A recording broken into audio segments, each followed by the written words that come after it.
So can everyone see my screen? Yes, bro. Okay. So Hare Krishna, everyone. We are continuing the churning of the milk ocean. So today we will be studying the chapters 8.8 and 8.9 of Srimad Bhagavatam. So a quick recap. Till now, we saw the different Manus and incarnations of different Manvantaras. Then we heard the story of how how the demigods lost everything due to the curse of sage Durvasa. And then we saw that how demigods took the shelter of the Lord, and as per Lord's advice, they went went to the demons to form a truce, and then they started the churning of the milk ocean. We saw how the Lord supported them in milk ocean, like in the churning process by taking the various incarnations of Kurma, then in the form of Ajita, then he also in different modes he supported the churning. And then we saw how halahal poison came out of the churning of the ocean, and how Lord Shiva came and drank the poison and saved the demigods, demons, and everyone from the effect of the poison. So, so going forward, today I'll just give a brief introduction of chapter 8 and chapter 9. So in the chapter 8, first, we will see in the first 7 verses, we will see different attractions coming out of the churning of the milk ocean. Then from 8.8 to 8.29, we will see the appearance of goddess Lakshmi, her glories, and then we will see her Swayamvar, how she finds a suitable husband for her. And then from 30 to 40, we see the appearance of Varuni Devi and Dhanvantari with the nectar, and the demons start fighting over the nectar. And further, we see the appearance of Mohinī-Mūrti, and then there is the description of her beauty. So, in this chapter, the themes which we are going to focus on are churning of the heart, and the second theme is how Krishna is the best choice. Further, in the chapter 9, initially we see like the dialogue between Mohini and the demons and how Mohini enchants them. Further, Mohini deceives the demons and gives all the nectar to the demigods. Then we see how Rahu disguises as a demigod, but Mohini ends up killing Rahu. We will see about it. And finally, the last two verses are very important. They give the conclusion and moral. So here we will see the two themes of choosing the right nectar and importance of taking the shelter of the Lord.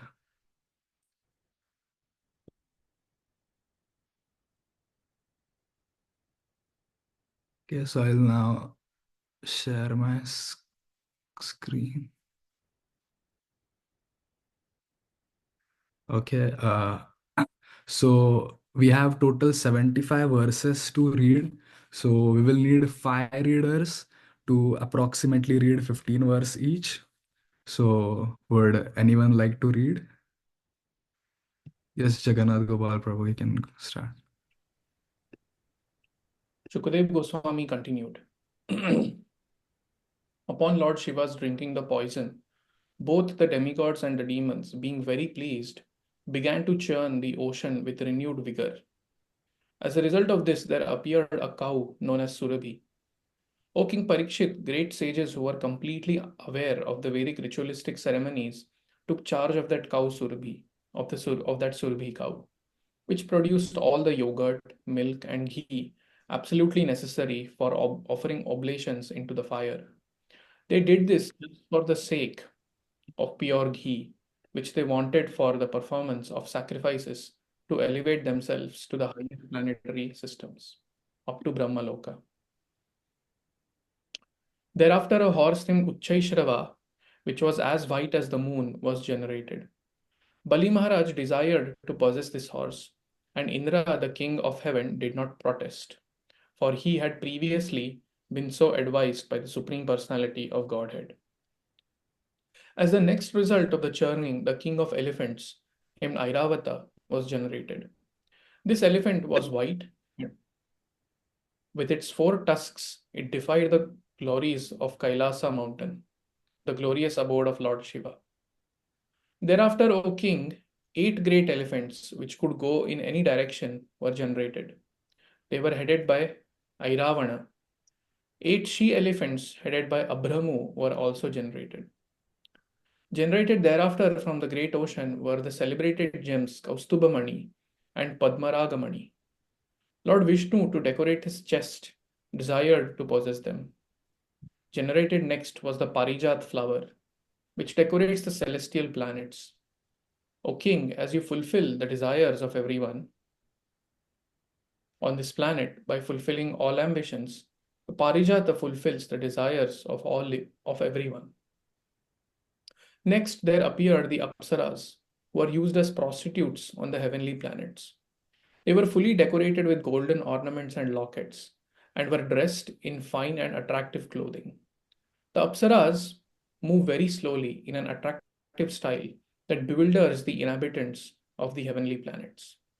Then there appeared the goddess of fortune, Rama, who is absolutely dedicated to being enjoyed by the Supreme Personality of Godhead. She appeared like electricity, surpassing the lightning that might illuminate a marble mountain. Because of her exquisite beauty, her bodily features, her youth, her complexion, and her glories, everyone, including the demigods, the demons, and human beings, desired her. They were attracted because she is the source of all opulences. The king of heaven, Indra, brought a suitable sitting place for the goddess of fortune. All the rivers of sacred water, such as the Ganges and Yamuna, personified themselves, and each of them brought pure water in golden water pots for Mother Lakshmi, the goddess of fortune. The land became a person and collected all the drugs and herbs needed for installing the deity. The cows delivered 5 products, namely milk, yogurt, ghee, urine, and cow dung, and spring personified collected everything produced in spring during the months of Chaitra and Vaishakha, April and May. The great sages performed the bathing ceremony of the goddess of fortune as directed in the authorized scriptures. The Gandharvas chanted all auspicious Vedic mantras, and the professional women dancers very nicely danced and sang authorized songs prescribed in the Vedas. The clouds in personified form beat various types of drums known as mridangas, panavas, murajas, and anakas. They also blew conch shells and bugles known as gomukhas and played flutes and stringed instruments. The combined sound of these instruments was tumultuous. Thereafter, the great elephants from all the directions carried big water jugs full of Ganges water and bathed the goddess of fortune. To the accompaniment of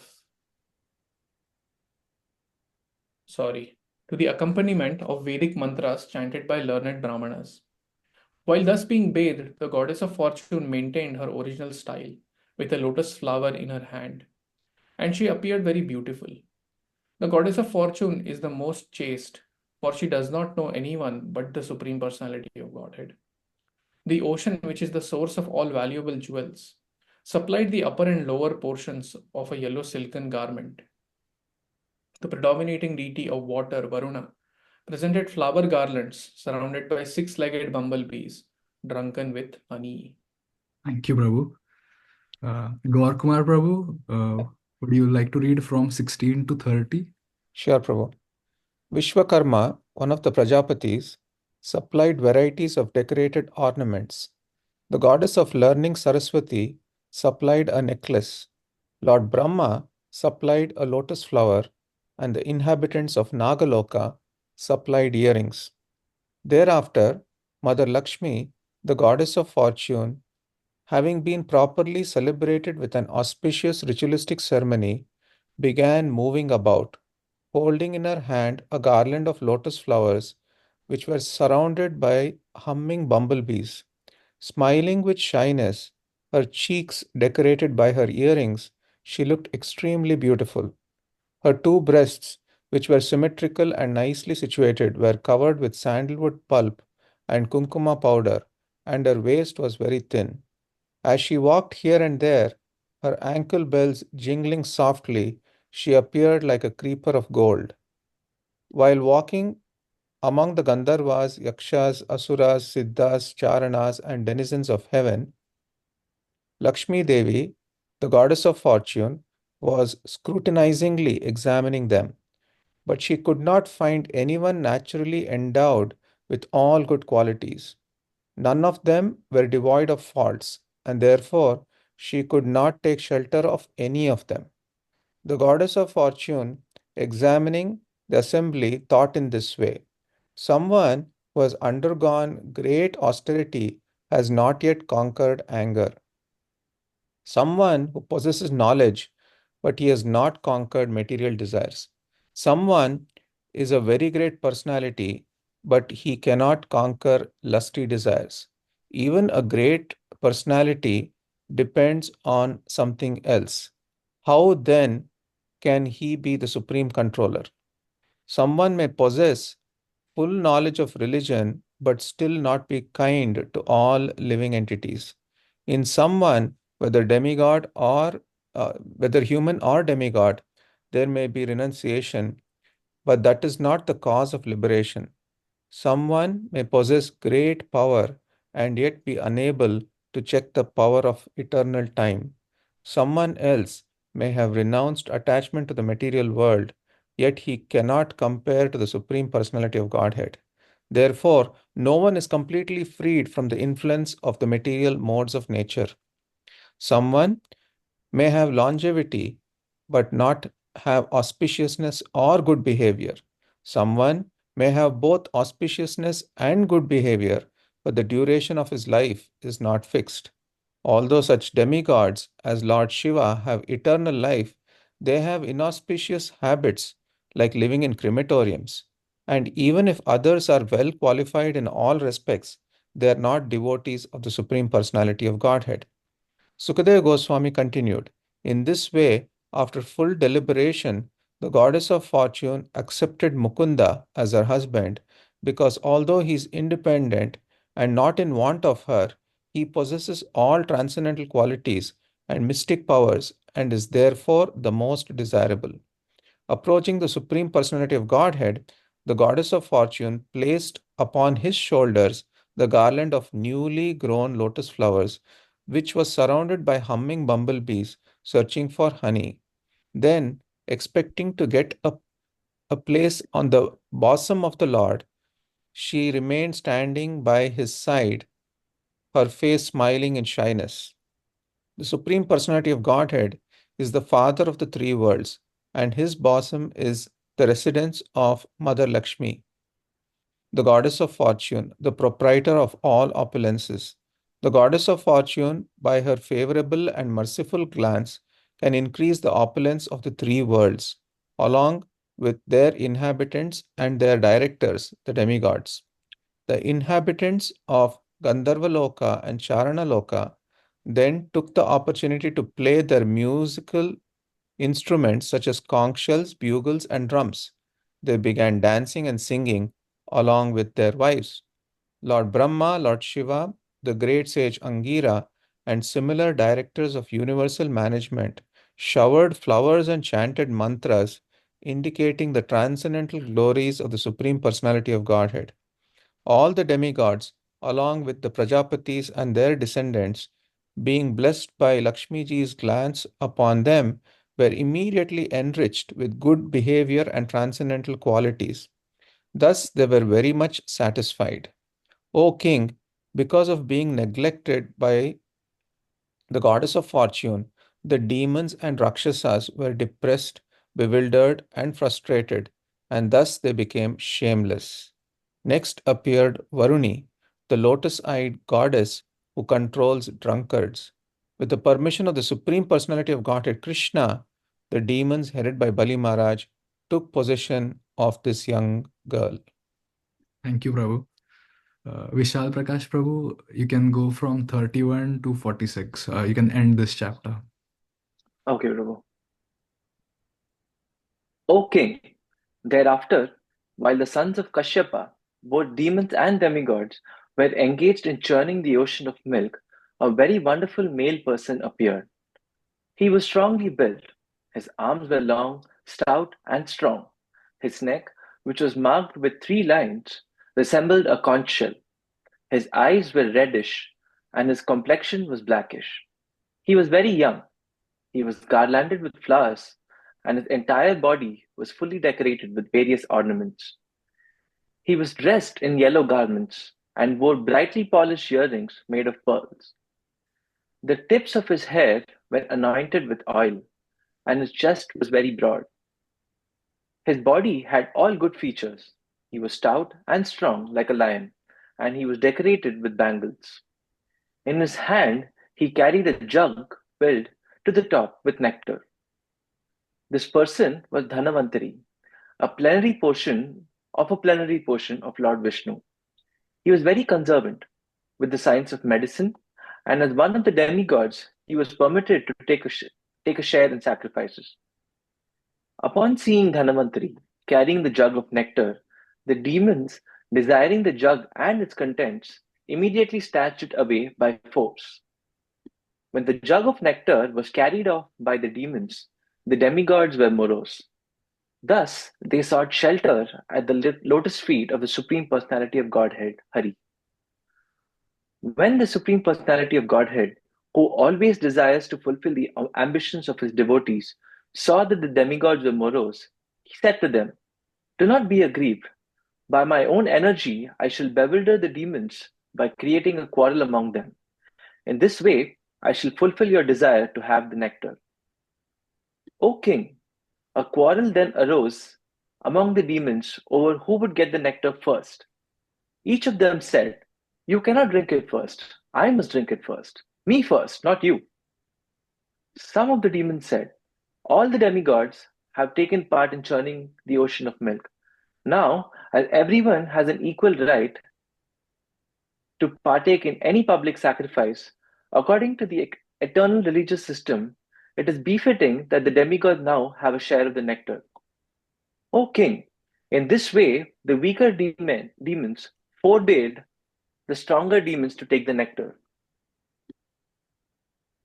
The Supreme Personality of Godhead, Vishnu, who can counteract any unfavorable situation, then assumed the form of an extremely beautiful woman. This incarnation as a woman, Mohinī-Mūrti, was most pleasing to the mind. Her complexion resembled in color a newly grown blackish lotus, and every part of her body was beautifully situated.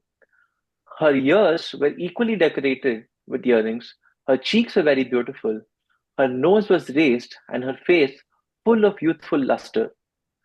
Her large breast made her waist seem very thin. Attracted by the aroma of her face and body, bumblebees hummed around her, and thus her eyes were restless. Her hair, which was extremely beautiful, was garlanded with mallika flowers.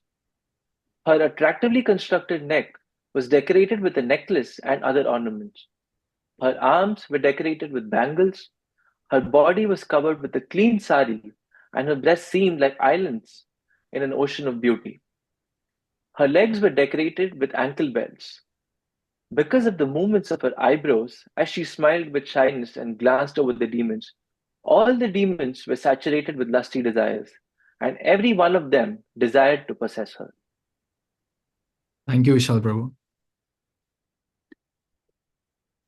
Krishnan Prabhu, you can go from 1 to 15. Hare Krishna. Sukadev Goswami said, "Thereafter, the demons became inimical towards one another, throwing and snatching the container of nectar. They gave up their friendly relationship. Meanwhile, they saw a very beautiful young woman coming forward toward them. Upon seeing the beautiful woman, the demons said, 'Alas, how wonderful is her beauty! How wonderful the luster of her body, and how wonderful the beauty of her youthful age! Speaking in this way, they quickly approached her, full of lusty desires to enjoy her, and began to inquire from her in many ways. Oh, wonderfully beautiful woman, you have such nice eyes, resembling the petals of a lotus flower. Who are you? Where do you come from? What is your purpose in coming here? And to whom do you belong? Oh, oh, you whose thighs are extraordinarily beautiful, our minds are becoming agitated simply because of seeing you. What to speak of human beings, even the demigods, demons, siddhas, gandharvas, charanas, and the various directors of the universe, the Prajapatis, have never touched you before. It is not that we are unable to understand. It is not that we are unable to understand your identity.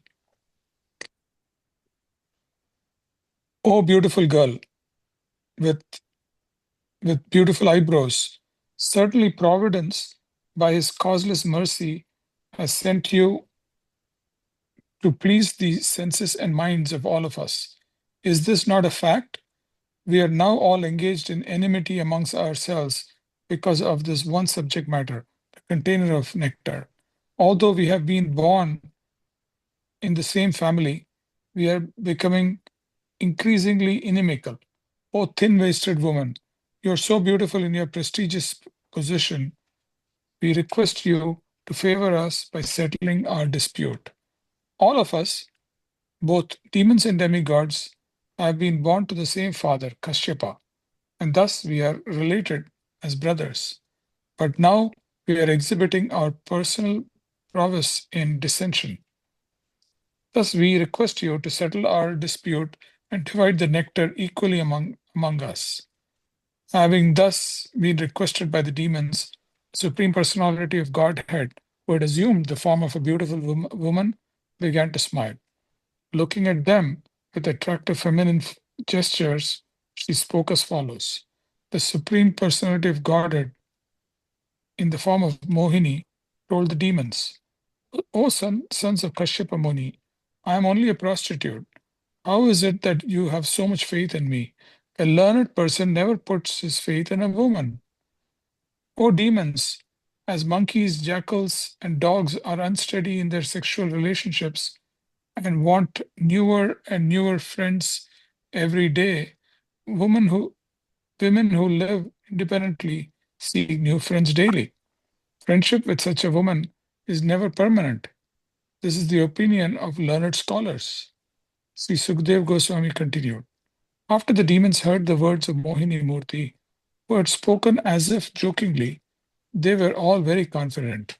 They laughed with gravity, and ultimately they delivered the container of nectar in her hands. Thereafter, the Supreme Personality of Godhead, having taken possession of the container of nectar, smiled slightly and spoke in attractive words. She said, My dear demons, if you accept whatever I may do, whether honest or dishonest, then I can take responsibility for dividing the nectar among you. The chiefs of the demons were not very expert in deciding things. Upon hearing the sweet words of Mohinī-Mūrti, they immediately assented. Yes, they answered. What you have said is all right. Thus the demons agreed to accept her decision. The demigods and demons then observed a fast. After bathing, they offered clarified butter and oblations into the fire and gave charity to the cows and to the brahmanas and members of the other orders of society, namely the Kshatriyas, Vaishyas, and Shudras, who were all rewarded as they deserved. Thereafter, the demigods and demons performed ritualistic ceremonies under the directions of the Brahmanas. Then they dressed themselves with new garments according to their choice, decorated their bodies with ornaments, and sat facing east on seats made of kusha grass. Hare Krishna. Thank you so much, Prabhu. Nityamada ji, you can go from 16 to 29 and finish the chapter. Okay, Prabhu. O king, as the demigods and demons sat facing east in an arena fully decorated with flower garlands and lamps and fragrant with the smoke of incense, that woman, dressed in the most beautiful sari, her ankle bells tinkling, entered the arena, walking very slowly because of her big low hips. Her eyes were restless due to youthful pride. Her breasts were like water jugs. Her thighs resembled the trunk of elephants, and she carried a water pot in her hand. Her attractive nose and cheeks and her ears, adorned with golden earrings, made her face very beautiful. As she moved, her sari's border on her breasts moved slightly aside. When the demigods and demons saw these beautiful features of Mohinī-Mūrti, who was glancing at them and slightly smiling, they were all completely enchanted. Demons are by nature crooked like snakes. Therefore, to distribute a share of the nectar to them was not at all feasible, since this would be as dangerous as supplying milk to a snake.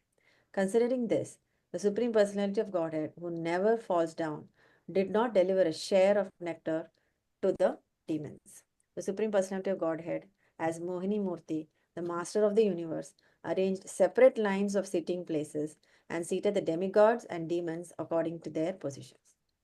Taking the container of nectar in her hands, she first approached the demons, satisfied them with sweet words, and thus cheated them of their share of the nectar. Then she administered the nectar to the demigods who were sitting at a distant place to make them free from invalidity, old age, and death. O king, since the demons had promised to accept whatever the woman did, whether just or unjust now, to keep this promise, to show their equilibrium, and to save themselves from fighting with the woman, they remained silent. The demons had developed affection for Mohinī-Mūrti and a kind of faith in her, and they were afraid of disturbing their relationship. Therefore, they showed respect and honor to her words and did not say anything that might disturb their friendship with her. Rahu, the demon who causes eclipses of the sun and moon, covered himself with the dress of a demigod, and thus entered the assembly of the demigods, and drank nectar without being detected by anyone, even by the Supreme Personality of Godhead. The moon and the sun, however, because of permanent animosity toward Rahu, understood the situation. Thus, Rahu was detected. The Supreme Personality of Godhead, Hari, using his disc, which was sharp like a razor, at once cut off Rahu's head. When Rahu's head was severed from his body, the body, being untouched by the nectar, could not survive. Rahu's head, however, having been touched by the nectar, became immortal. Thus, Lord Brahma accepted Rahu's head as one of the planets. Since Rahu is an eternal enemy of moon and sun, he always tries to attack them on the nights of the full moon and the dark moon. The Supreme Personality of Godhead is the best friend and the well-wisher of the three worlds. Thus, when the demigods had almost finished drinking the nectar, the Lord, in the presence of all the demons, disclosed his original form. The place, time, cause, purpose, activity, and the ambition were all the same for both the demigods and the demons.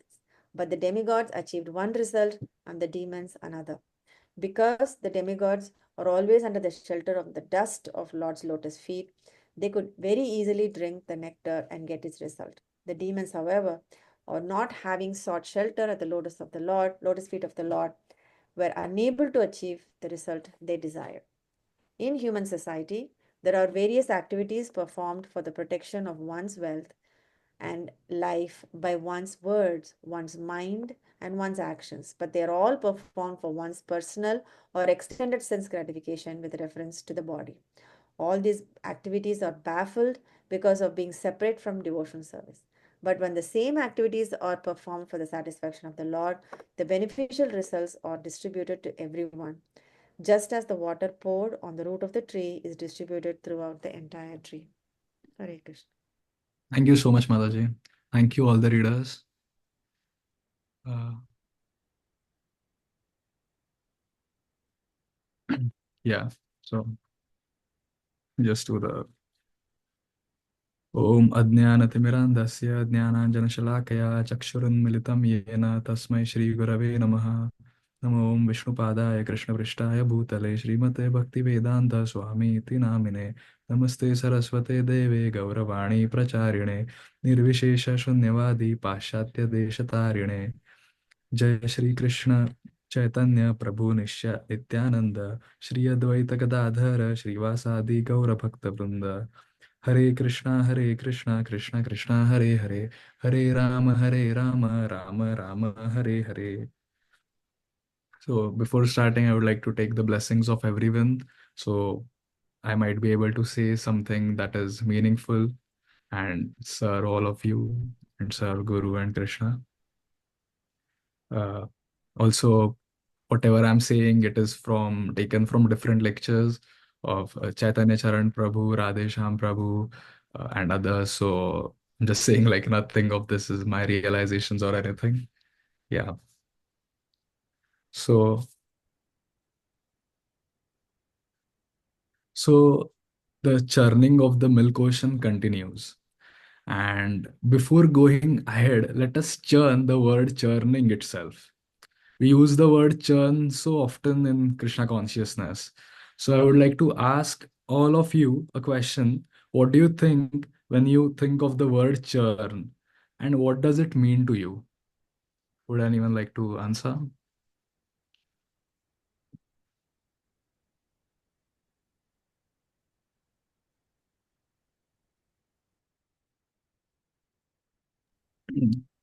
Yes, Krishnan Prabhu. I think of butter, Prabhu, which is Yeah. butter. Yeah, that's a very nice answer, Prabhu. So like butter, like Krishna loves butter, and we remember how churning the buttermilk, churning the curd was a activity in Vrindavan, and getting curd out of it, and Krishna loves the butter which comes out of the churning. Yes, I think Sundari Sakhi Mataji, you had raised your hand. I'm not sure. Yes, I Yeah. think of churning the Bhagavatam, the scriptures, to come up with uh, understandings, realizations. Yeah, again, that is a very beautiful answer, Mataji. Would So, anyone like to share how you define churning? Yeah, Jagannath Gaurav. yes, I think by definition, churning means like let's say there is a liquid in Right, a container, and then there are certain things which have been settled below. right, When you churn, those things come out. So, in the context of scriptural study, what appears on the surface is one thing, but there are certain deeper hidden gems which are there in the teachings of the scriptures. And when we churn them, we intend to bring them out for everyone's benefit and for our benefit. Like that. very beautiful answer, Prabhu. Yeah, yeah, Nitya Mataji. Well, I have actually used churning as in stomach churning, not in a positive way like other devotees here. Yeah, I mean, my stomach churns. I've used that myself in many. Yeah, that is also one way we use churning. Yeah, it means that something bad is going on in the stomach. Yeah, makes sense. Is Gaur Kumar, Prabhu? So I feel that churning refers to like a deep contemplation, reflection, or even meditation of spiritual pastimes, scriptural truths, and even concepts, Prabhuji. And the more we churn, the more the milk is used to extract butter. So basically, it symbolizes the extraction of profound wisdom or realizations from the sea of thoughts. So you keep reflecting and then you start getting this profound wisdom and realizations. Thank you, Prabhu. Very beautiful answer, Prabhu. Yeah. So all of the answers are amazing. So I thought of something very similar when I was thinking of churning. So the transformative process of persistent effort where impurities are surfaced and purified, ultimately revealing the hidden essence. So more of a generic definition. So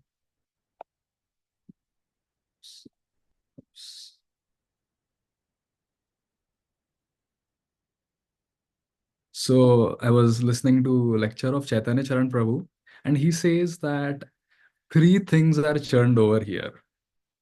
So the first one is the milk ocean. Obviously, we are studying the pastime of churning of the milk ocean, how the demigods and demons collaborated and what all came out of it, and how the Lord supported them in that.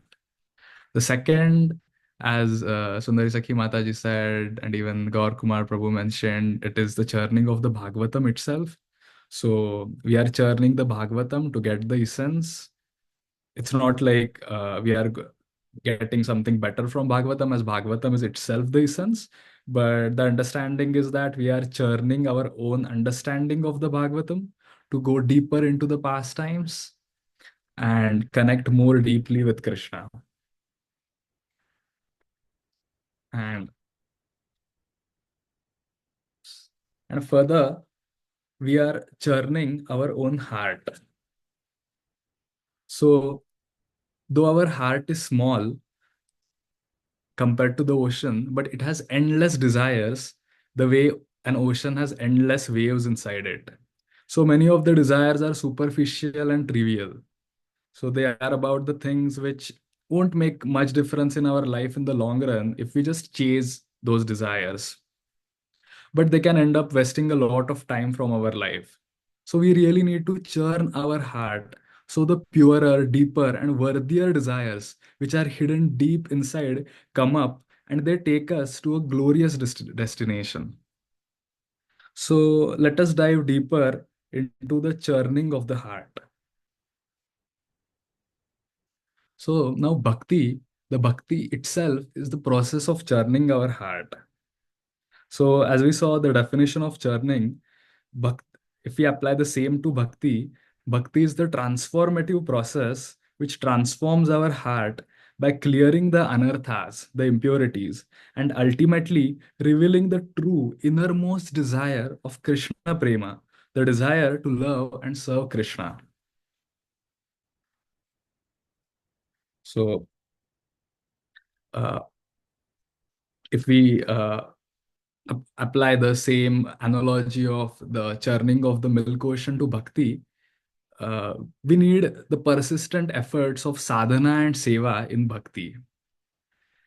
And on following the path, first the anarthas, the impure desires come up, the way the halahal poison came up in the churning of the ocean.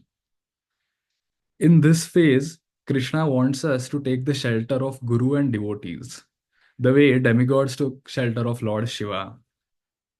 So in this phase, it is said that sometimes we might feel that our desires are becoming stronger. But Chaitanya Charan Prabhu says that these are just the dying struggles of the desires. But they cannot really survive the power of devotion and the power of association. So here I would also again like to ask a question to everyone. Uh, if you can contemplate of a situation where association with devotees really helped you to come out of some anartha or some difficulty, if anyone would like to share about the how association have helped them. Oh, sorry.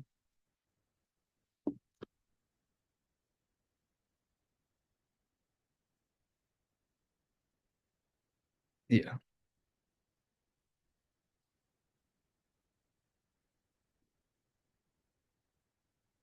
uh, does anyone want to share about the power of association, like, yeah, Sundari Sakhi Mataji.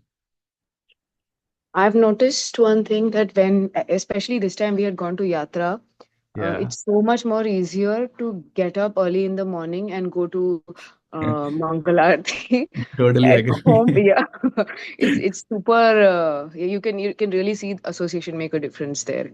So yeah. Totally. Yatras are always the times. I also realize that how much, uh, association of devotees helps us. I feel like always get a push after coming from yatra, and I'm much more motivated to practice devotion. So yeah, that is amazing point. Anyone else would like to share anything? Okay, I think we can go ahead. So applying the same analogy of churning of the ocean ahead uh, to the bhakti. So then once it is said that once we overcome the impurities, then after that, other forms of trouble come, which may not really seem as trouble, but they are distractions from the main goal. So the way other attractive things started coming from the churning of milk ocean, like the Airavat, the elephant, the horses, the gems, and whatnot. So, so Chaitanya Charan Prabhu again says that once we start coming to the mode of sattva, the mode of goodness, we start getting some self mastery and we start doing things well. And that brings some respect and pride. The pleasure and comfort which comes from it is still material. And he says it again traps us. And but if we still continue the churning and do not pay attention to them, uh, then we finally get the nectar, the ultimate nectar, the nectar of love for Krishna, the nectar that we are all seeking within the pot of our hearts, the prema amrita, the ecstatic love.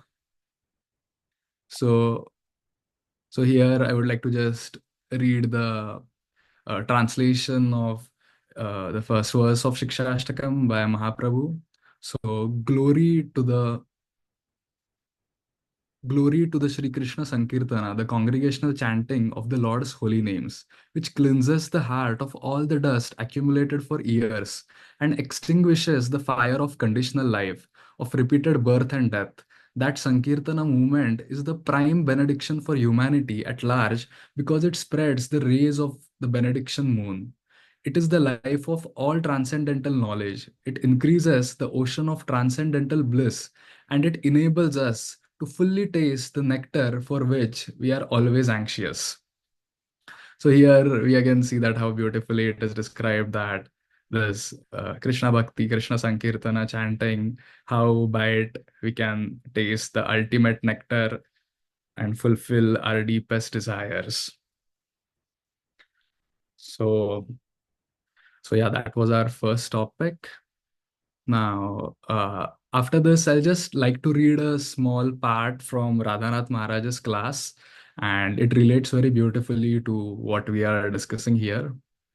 So Maharaj says that when Krishna learned how to walk, he started performing his butter stealing pastimes. These charming pastimes are so attractive that they can completely purify our consciousness.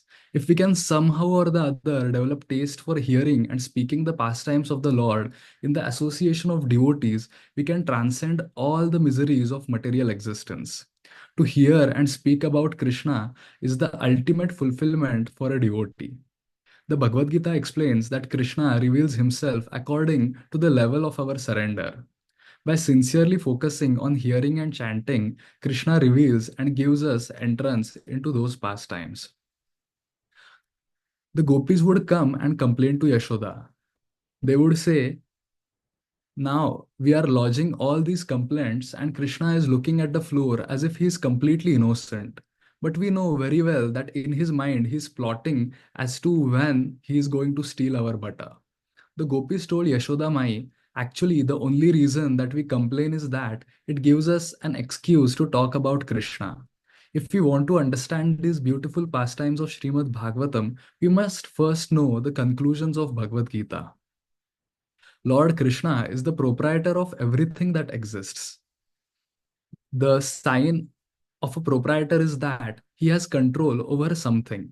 Ultimately, whether we are simple people living in a village or whether we are kings, the nature of this world is that any moment anything could be taken away from us. By the power of time, death is certain to take everything away from us. Nothing is really ours. Krishna is the supreme proprietor of everything, including the butter of Vrindavan. Since the butter belongs to him, he is not stealing it. When our hearts become soft and sweet like butter by churning through the process of bhakti, Krishna will steal our hearts. And there is no higher joy or spiritual perfection than that. So, yeah, so this was our first topic about churning of our hearts. Uh, if anyone wants to say anything, or we can just go to the next topic?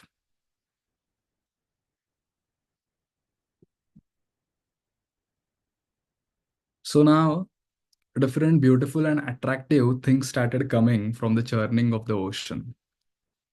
The first thing which is mentioned is the Surabhi cow. So here I would like to mention something which Prabhupada has written in the purport. So here Prabhupada talks about the importance of cow protection and how ghee clarified butter is necessary for sacrifices, which is obtained from milk given by cows. So cow protection is recommended in the Vedas as well. Prabhupada also mentions how drinking cow's milk can help us understand spiritual topics. Here I would like to mention a very small story of Prabhupada uh, about this topic. So once Hamsaduta Prabhu came to meet Srila Prabhupada in Juhu to talk about Hyderabad farm project. He explained his strategy that the devotees would create a superior breed of cow that produce such large quantities of milk that there would be surplus milk, and they would be able to sell the surplus milk and make more profits. And he also reasoned that this way people will see that keeping cows was profitable and hopefully they wouldn't kill them. So Prabhupada listened to this, and his response was very interesting. He said, "This is not the idea to keep cows and get milk and produce yogurt, cheese, ghee, and by selling them becoming fat-rich capitalists. But he said, like the idea is to please Krishna, and that is bhakti. In Bhagavad Gita 18.44, Krishna says, Krishi and Go Raksha. So agriculture and cow protection. So Prabhupada said that we protect cows because Krishna wants it, for Krishna's pleasure, whether we make money or not. Even if we lose money, we still protect the cows and depend on Krishna. Our interest is to please Krishna, and that is bhakti.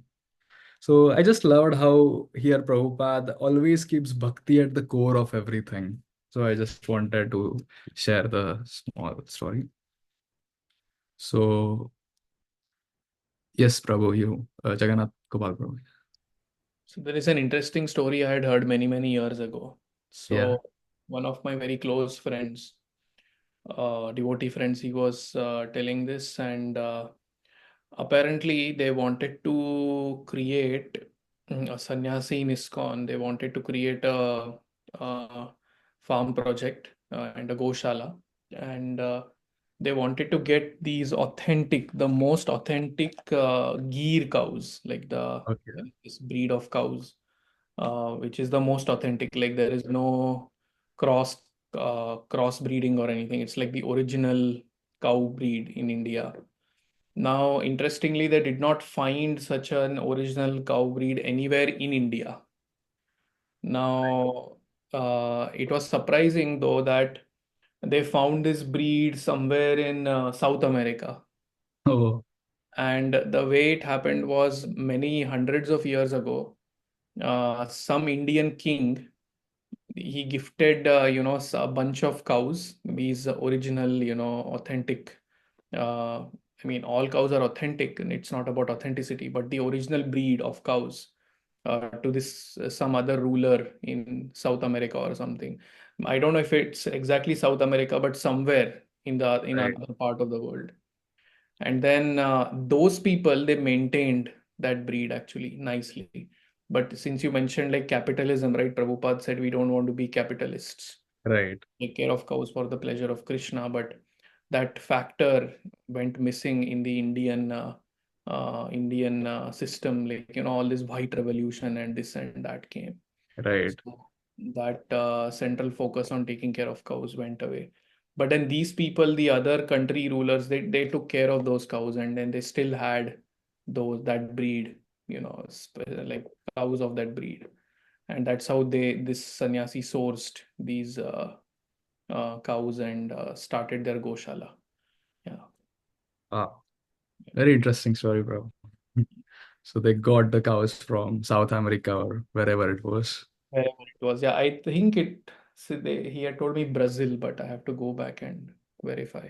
But yeah, this is at least one might want to take this information with a pinch of salt. Right. At least from my end, the devotee who told me is quite he won't lie about these things. So Right. Makes sense. Thank you so much for sharing it, Prabhu. So next, we will go into the appearance of Mother Lakshmi. So I'll just read this verse again where appearance of Mother Lakshmi is described. Then there appeared the goddess of fortune, Rama, who is absolutely dedicated to being enjoyed by the Supreme Personality of Godhead. She appeared like electricity, surpassing the lightning that might illuminate a marble mountain. So the Bhagavatam very gloriously describes the appearance of Mother Lakshmi, the way we read, like all the demigods offered things to her, she was bathed royally and whatnot. So she is the goddess of fortune and she is the eternal consort of Narayana, as we know. She is also the universal mother, being the wife of Narayana, who is the supreme father. And it was described that when she appeared, everyone was attracted towards her. So, as even we see in the world, attraction of wealth and opulences is innate in any average person. People want Lakshmi in their homes, but they often miss the glories of Lord Narayan. So, Lakshmi Devi likes to stay near the lotus feet of Narayan and serve Narayan, as we always see in the imagery. She is worshipped by everyone, including all demigods and even Lord Brahma. But she herself is constantly engaged in massaging the lotus feet of the Lord. As we know, she is the Acharya of Pada Sevanam, which means to serve the Lord's lotus feet.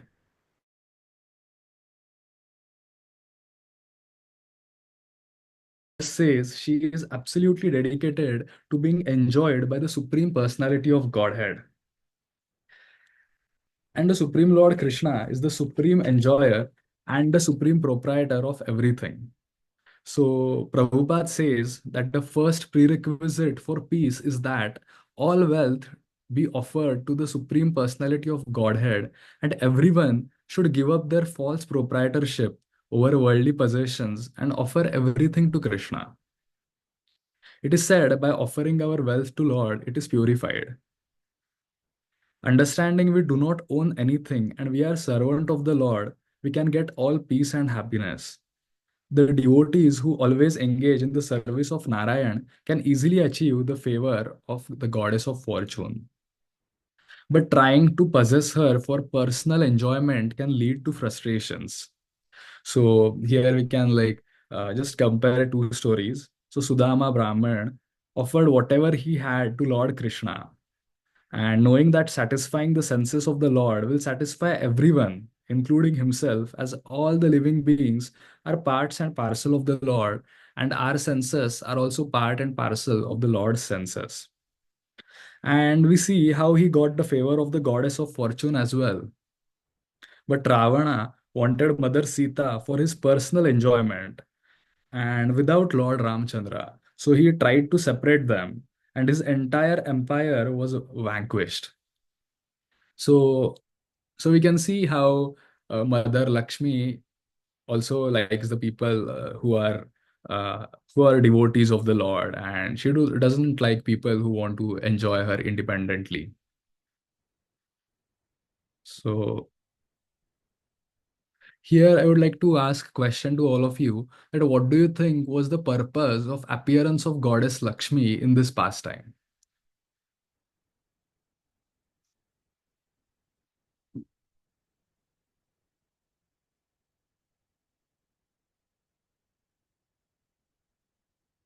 Like a reason, like why do you think she appeared? What was the moral or message in that? Yes, Jagannath Gaurav. maybe the fact that she signifies wealth and prosperity, Right. and because it is also described in the verses that everybody was mad after her, and yeah, maybe. Yeah. Yeah, that's a nice answer, Prabhu. Gaur Kumar Prabhu? I think you had the answer, Prabhu, to choose Krishna. Yeah, definitely, bro. Yeah. So you're very near. It was to choose Krishna and also to establish the supremacy of Krishna along with that. So now we will see the Swayamvar of Lakshmi Devi. So as we read, we will see how Lakshmi Devi establishes the supremacy of the Lord through her Swayamvar. So Lakshmi Devi saw all the personalities that were present over there, and she did a deep analysis to find the best man. So, as it is described, Mother Lakshmi started looking for her husband with a garland in her hand. And it is said she is best amongst the women and needed the best man as her husband. Having found all qualities in Narayan, she accepted him as husband. Now, Lakshmi is goddess of fortune and she represents beauty, wealth, opulences, success, basically everything that everyone ever wants. So, all the world is behind her. But she herself finds Narayan attractive and submits herself to the lotus feet of Lord Narayan. So, Lakshmi Devi herself, not choosing anyone else, but choosing Narayan, proves the supremacy of the Lord.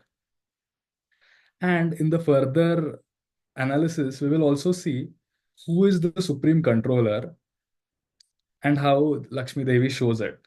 So it is said that everyone is controller in some extent. To some extent, we can control some aspects of our life. But there are other things which control us. We are not the supreme controller. So we are controlled by the factor of time. Some people are controlled by anger, some by lust. And even if someone is perfected in sense of like overcoming anger and lust, still death is something that controls you. You cannot overcome time. So we see that no one is the supreme controller. And we will further see this in the analysis made by Mother Lakshmi. So we will see which all personalities she scrutinized and what all defects and qualities she found in them. So there were like different siddhas, charanas, gandharvas, sages, demons, demigods, and Lakshmi Devi carefully scrutinized each and every personality. Uh, so so here we see that in one of the personalities, she found that they have a strong quality of austerity. They are very austere, but still they are not the supreme controller because they have the defect of anger, and anger controls them. So would anyone like to guess who that personality can be? Durvas Muni. Yes, that's Durvasmuni. Then the next personality, she saw that they have the quality of knowledge. They are very intelligent, famous for their knowledge, but they still have some material desires. So they are controlled by their desires. So would anyone like to guess who is that? Uh, so that is Brihaspati. Acha. Huh. So it is said that Mati- he has some desires of the positions, Acha. but he's famous for the knowledge. Then the next thing is greatness. That person is very great, exalted personality, but still has lusty desires. This is a easy one. Ravan. No, this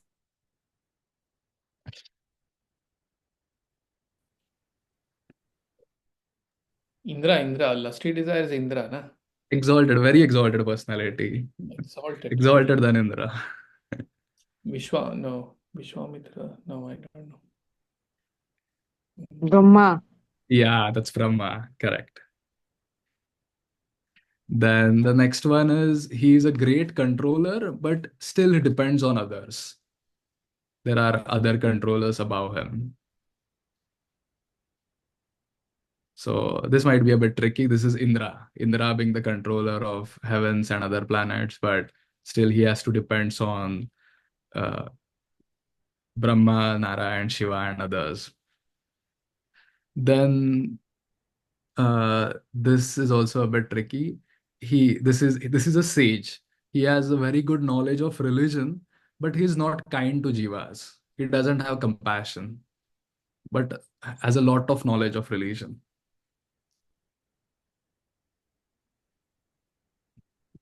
Can anyone guess? He's a sage, a famous sage, but not Agast famous for good things.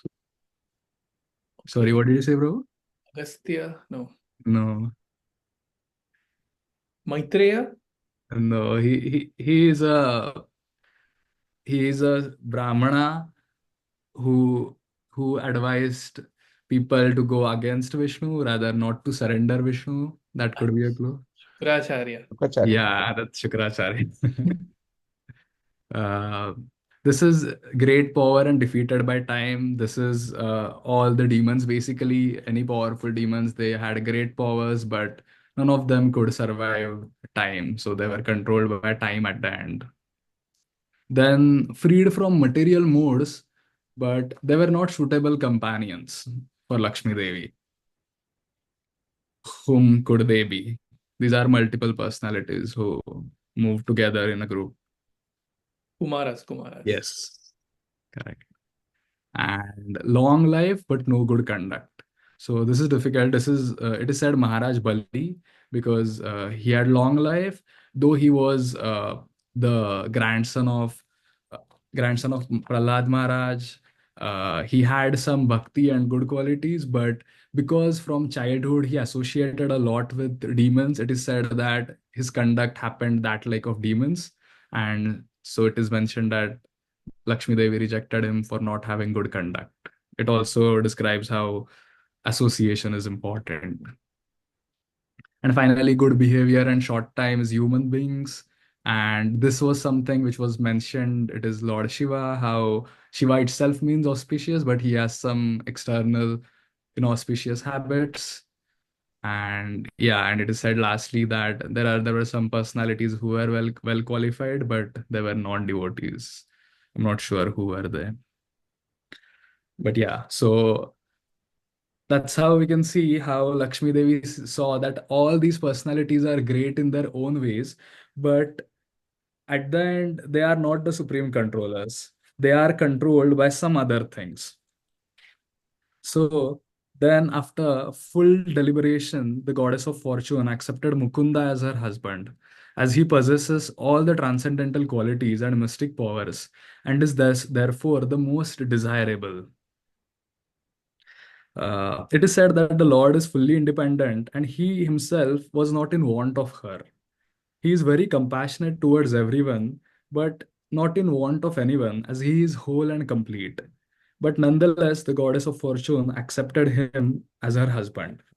So the same analysis can be helpful to us as well.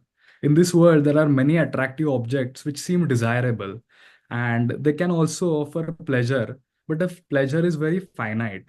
But when we connect with Krishna, we get infinite pleasure. If between the different objects that we can choose, if we choose the Lord, then one gets greatest benefit. So, just like Lakshmi Devi did this deep analysis, if we deeply contemplate on the nature of things in this world and understand that the nature of the Lord, then we will understand that the Lord is most desirable of everything around us in the world.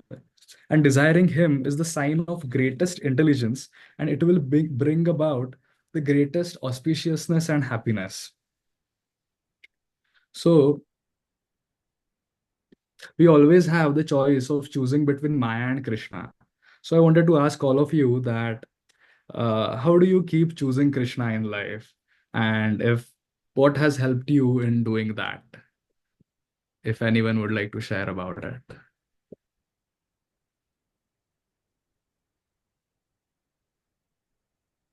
I know Gaur Kumar Prabhu has some nice points about keep choosing Krishna if you would like to share, Prabhu.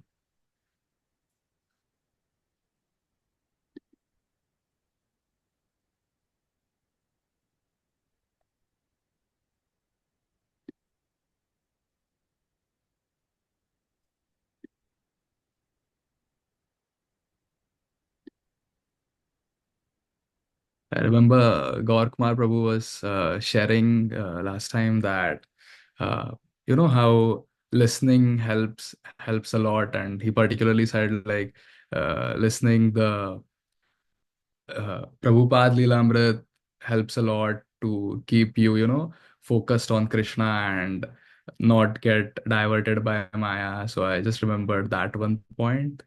But yeah, Jagannath Gopal Prabhu, yeah. For me, one way to do this has been to find some seva that I am enthusiastic to do. It could be my nature or whatever, but some seva. And I've seen this not only in me, I've seen this in others also. When there is some seva that I mean, in Krishna consciousness, I guess there needs to be something. It could be as simple as just going and chanting in the temple, for example, doing Right, something in the temple, or as simple as just uh, attending the arti and very nicely looking at the deities, and or it could be maybe cleaning the temple, or it could right, making garlands, or it could be making nice flyers for Krishna conscious events, and yeah, or it could be giving classes also the way you are doing now, or it could be doing something for the deities. So, but anyway, I'll not keep listing. There would be innumerable ones. But what I mean to say is, if we get something that really energizes us in Krishna service, then that really helps, because then we don't have to push ourselves to do that. And then yeah, so like Chaitanya Charan Prabhu says, there are two types of sevas. One type of seva is that requires strength, and right. one type of seva is that gives you strength. That's a very So nice point. Yeah, yeah, and in our devotional life, we have to have a balance of both these sevas.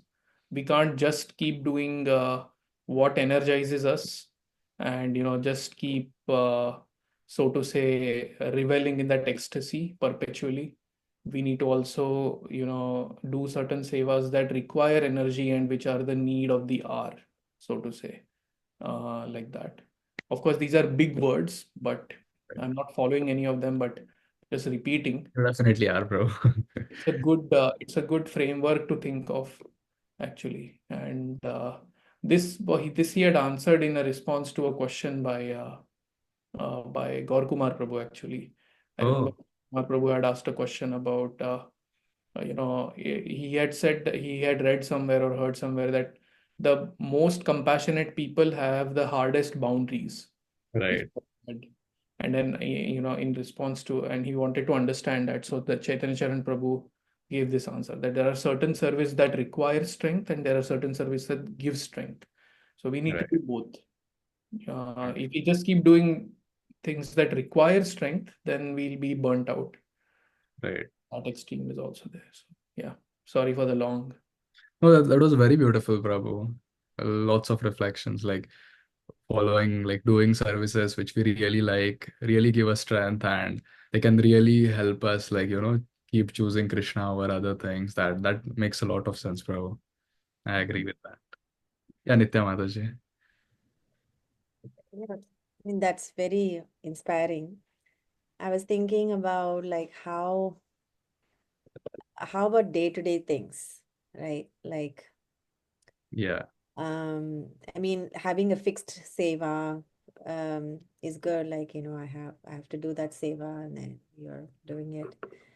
But what about daily temptations, daily desires that right. affect Yeah, day to day? Like, yeah, for example, when we are too tired or too depressed or too, like nothing is going right, then we resort to, okay, let's just watch something that, you know, uh, that takes my mind off of everything. exactly. Yeah, Right, then we choose some YouTube shorts, YouTube videos, whatever, movies, binge watching, it goes on and on. right. I'm just thinking about those things, how to choose Krishna over that. Yeah. Yeah, I don't have an answer. But, I'm but do just you scared. think like watching those shots is like not choosing Krishna, or would you consider it like you are like doing something like relaxing so that you can again get some energy and start like give like maybe more towards bhakti? That's what. So, what is this question entails? Like, is it on everything, or because you have everything else as the Yeah, literally it's everything because in life, as you said, yeah, like yeah, I was also reflecting more like on like daily small things, like we right? keep like maybe many times like keep Krishna aside and do other things, like Yeah, maybe sometimes I feel like sometimes it is self-care. very obvious. Yeah. Yeah. Yeah. Hmm. You were saying something else. Yeah. No, no, no. Sorry. No, no. I was just thinking like self-care, right? Like you wanna that term is very popular nowadays. Okay, I'm Right. doing self-care. So Right. so obviously self-care things, many of those self-care things may not be Krishna related. So what I'm just thinking what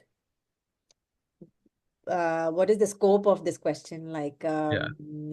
I keep a wide scope, so like anything which yeah. comes to your mind, like anything which can give insight to all of us. No, I don't have any insights. I'm looking for insights at myself. Yeah, we are just doing this churning, Yeah, whatever the comes churning. through. Let's churn. Yeah. There's Jagannath Gopal who wants to say something. No, this is a really beautiful point that you raised, Mataji. So I was discussing with Soham Prabhu only this weekend, as many of you know, I had back-to-back sevas, and I was kind of drained out after Sunday. And then I was discussing with Soham Prabhu that sometimes we have this tendency that okay, you're done with a lot of seva, then okay, now it's done. Now you're peaceful, right? Now you can Yeah. go home and whatever binge watch, or you could do that. You could do some time pass, as they call it in India, right? So you can do some time pass, watch reels and Instagram, YouTube reels and things like that. And then I was sharing that, and then the previous day only we had the whole discussion about surrendering to Krishna and all that, right? So I was thinking in that light, if I I should, I guess I wouldn't say it would be wrong if I go back and like totally wrong if I go back and watch something to get my mind off of the intensity and things like that. Uh, Right. it's not wrong per se, but at the same time I have to make some effort to kind of uh, because what I was feeling is if okay, I did whatever I had to do. We all have certain bouts of sevas at times. Like we have Right. certain back to back. And now, if I'm looking forward to that, quote unquote peaceful time after the seva, right? That means I'm somehow subconsciously trying to get done with the seva and then, and get that peaceful time for myself or something like that. So I Right. was sharing how I did not want to go in that zone, but to be honest, I did end up binge watching later at night. Uh, but then what, again, now that we are discussing all this, I've been Right. thinking that, like we sleep also, right? We sleep also in the sense that, and it's not like a necessarily a Krishna conscious activity unless we are Paramahamsa pure Vaishnavas, where when we Right. sleep, we get transported into Krishna Leela or Mahaprabhu Leela. But if we are not at that platform, then our sleep is sleep. It's just ignorance, right?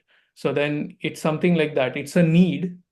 Sometimes we have a genuine need Right. then to watch something and to get our mind off. And I guess it's fine to do that if it energizes us to do more seva. And so Vrajvihari Prabhu had given this example of a couple in Chowpatty who they do lots of seva for 11 months of the year. Okay. And then 1 month they just They just go to a particular place, or they go to different places every year for that 1 month and just relax. No Right. was nothing. Of course, by nothing, I don't mean that they don't even chant their rites Right. and all that. That is not what I mean by nothing. But I mean no sevas whatsoever, just relaxing and having a good time. And then devotees were actually very surprised by hearing that this couple does that, this family does that. But then he said that is the need, and that has to be given, like that has to be there. Otherwise, the burnout will happen. Again, that things that require energy. So I guess these daily things, some of them, they do give us some kind of strength. Right. Although it might not be directly Krishna conscious, but then it's something we would need at that level. And That makes sense, bro. So it's like the overall like theme is like, choosing Krishna in your like overall life. It cannot be like maybe the way we were discussing about balance, I think in some lecture before. It's not like balance is like maintained in like every moment, but it is like having overall balance. So like is our like overall life going in the direction of Krishna? correct. And maybe like moment by moment it might not be there, is something I'm understanding. Is that right? Yeah, definitely. And even with this balance thing, na, I don't think balance is something that you can plan. I mean, you Right. can plan, but then what I feel is, at least in my experience, balance is something I realize when I look back at my life. Right. I can't plan, okay, I'm going to balance this, this, this. I can plan in terms of, okay, I'll give so much time to this thing. But Right. then the practical realities might need something else from me. But then at the end of it, after, let's say a year, for example, you take a year in review, and then Right. you see in that year, okay, what all did you do? You did this in your professional life. You did this in your personal grihastha, whatever family. Then you did this as seva. Then that overall thing, as you mentioned, we have to see. But in that moment, we may not know, like that when a cycle is you're driving a cycle, we might balance does not mean we are always still, right? Sukha Mataji had given that example. We might Right. dangle here and there, but we again come back. So yeah. Makes sense. Yeah. That's a nice answer, bravo. I think Sundari Saki Mataji also mentioned something in the chat that offering the result of the action you are doing to Krishna at the end is one way I think I can choose Krishna. Yeah, that's also a very nice point, Mataji. Do you want to like say anything more about it? So what I do is when I teach personally in my life, like when I'm teaching a yoga class, at the end of it, I'll just when everybody's in shavasana, and so I'll just take a few moments there to offer the results of that, of whatever I did there to Krishna. So it's like a conscious uh, like remembrance and choosing Krishna. It's not really choosing Krishna over everything else, but yeah, Right. just choosing Krishna in that moment. That's something that I do. Yeah. Yeah, I think yeah, my question was something like that only. It's like a broader thing, not like literally everything else, but yeah, as you said, choosing Krishna at that time. Yeah, that's a very Mm. beautiful thing, Mataji. Something I think I can also practice, like even after doing anything, actually remembering Krishna, maybe also practicing gratitude for Krishna and giving the results to him. Makes sense. I think we are almost there, so I'll yeah, so I'll quickly go to the pastimes of Mohini. We did not get much time to talk about it. So, yeah, it's like how Mohini made fools of the demons. It's kind of funny to think about it. But also, when we really reflect about it, that the what the demons did seems really foolish, right? They got the nectar. They had the nectars in their hand, but they still gave it away. Like the way we were like applying analogy, like the nectar was the essence of everything, of all the efforts they did. but they gave it away. So here I like to just quickly mention about Mohini and oops. Uh, yeah, about Mohini, that how her beauty enchanted everyone. So it is said that all the demons were attracted to the very core of their false egos when they looked at Mohini. And beyond the false ego, they were actually attracted to Krishna, as he is the all attractive. And everyone felt that she only loves me. Everyone felt she is only looking at me, and she is looking at me with so much love. In her single glance, they were assured that she completely loves me just in a single glance. That's the power of Krishna if we think about it. Uh, and even if they saw her talking with others, they thought the way she looked at me was clearly different. So she just loves me. And we can remember that each Gopa friend of Krishna also felt that Krishna is only looking at me. Gopis during the Rasa dance also felt that Krishna is just looking at me. But it did not create any envy in them, but it created gratitude. But demons, being envious of Krishna, they were really illusioned by Mohini. So,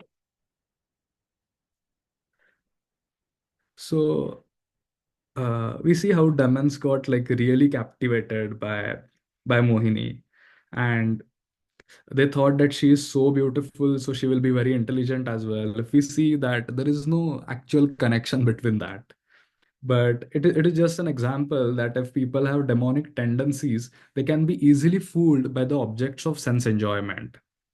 So it is said that just because we have intelligence today doesn't mean we will be intelligent tomorrow as well. And the contemplation of sense objects can really destroy our intelligence. Uh, and yeah, just I wanted to raise the point again that demons gave away the nectar pot which they had in their hands. And I feel like many times we also do that. Like we are practicing the bhakti and we get to start getting some nectar. But for the nectar which we just get initially in the material desires, we sometimes give away the true nectar which we have. So many, even though the what the demons did sounds very foolish, I think we also sometimes do that. So I would just like all of you to contemplate on a situation where you traded the something that was really deep and meaningful for you for something that was, very cheap, like a sensual enjoyment or something, and that kind of took away the true nectar which you had. So yeah, just something to think. Yeah, I think we are almost there. I would just like to this verse was very beautiful. I really liked it, so I would just like to end with this verse. So it is said that the place, the time, the cause, the purpose, the activity, and the ambition were all the same for both the demigods and the demons. But the demigods achieved one result and the demons another, because the demigods are always under the shelter of the dust of the Lord's lotus feet.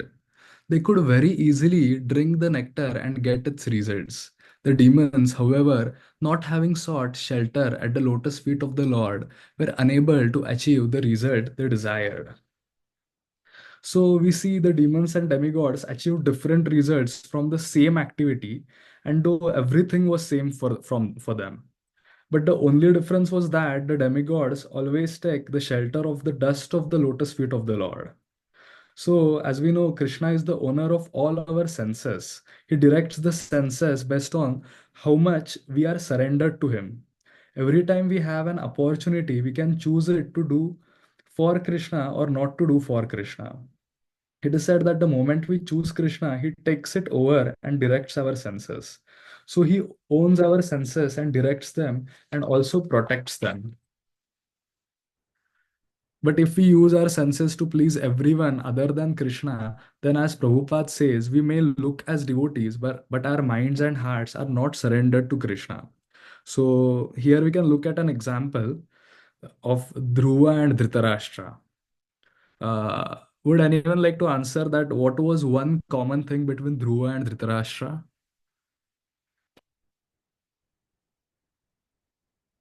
So, the quick answer is both of them were very ambitious for getting a kingdom. So, Dhruva was very ambitious, even more ambitious than Dhritarashtra, as he wanted a kingdom better than Brahmaloka. But because he took the shelter of the Supreme Lord, he got the kingdom, the earthly and spiritual kingdom as well. And he became a glorious devotee as well. But we see in the case of Dhritarashtra, he did not take the shelter of the Supreme Lord. Neither did he get the kingdom, nor did he become a glorious devotee. So, again, from these examples, we can see that even if we have material desires, just taking the shelter of the Lord's lotus feet can even fulfill our desires and also make us devotees and fulfill our real innermost desires. So, yeah, I would just like to conclude this by saying if you connect to Krishna, you flourish, and if you disconnect, you perish. So, yeah, thank you, and sorry for anything wrong which I said. Did you compose that quote, Prabhu, the last one? No, it's from Chaitanya Charan Prabhu. Very nice quote. Yeah, if anyone has any reflections or anything to share, yeah. I just like to say that this was so nice. Yeah, I was really tired during the day today.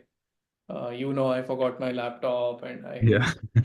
in the morning picked it up and I had to drop Aishwarya and bring her back. Prithu was with me. It was a tiring day for me, but hearing this discussion and participating in it and the way you nicely led, it has made me energized, which would be evident from my tone of voice right now. Thank you, bro. But yeah, thank you. It was really nice, Prabhu. Very well prepared and a lot of nice, effort you put to hear so many speakers and to really reflect on the meanings and, really reflect how it applies to our lives. And really appreciate all the time and effort that you put into this, Prabhu. Thank you. Thank you so much, bro. It was by your guidance and Gaurav Kumar Prabhu's guidance only. So yeah, I think if It was very anyone else, wonderful, yeah. Prabhu. You, like Jagannath Gopal Prabhu said, you covered everything. I especially like that example for each one of the defect, the austerity and the defect, the table. That was really nice. You definitely churned the churning. So that was the It's just title. I like was wondering what it was, and yeah, now I realize that you did churn the churning really deep. And thank you for giving us the nectar. I hope that we can keep the nectar and not give it away like the demons did. Yeah, thank you a so very much. nice point, Madashi. Yeah, and I love the last quote also that is there in the screen right now. It is exact same situation, but how one group of people gained and other people lost. They had it in their hand, but still they had to give it away. Yeah, Yeah, the power of the association and also of the taking shelter is very powerful. Thank you so much very for true. bringing out all these nectars. Thank you. Thank you so much. I just So want yeah, to echo sorry. what Jagannath Gopal Prabhu and Nitya mentioned. Amazing class, Soham Prabhu. I mean, you're always in the mode of goodness. So your delivery, everything is so soothing, and you energized all of us and elevated. As Jagannath Gopal was saying, I also had a very long day today, but just listening to your class, I just was so attentive. So thank you for taking us to the spiritual world. Thank Thank you so much, you. Prabhu. Hare Krishna. So yeah.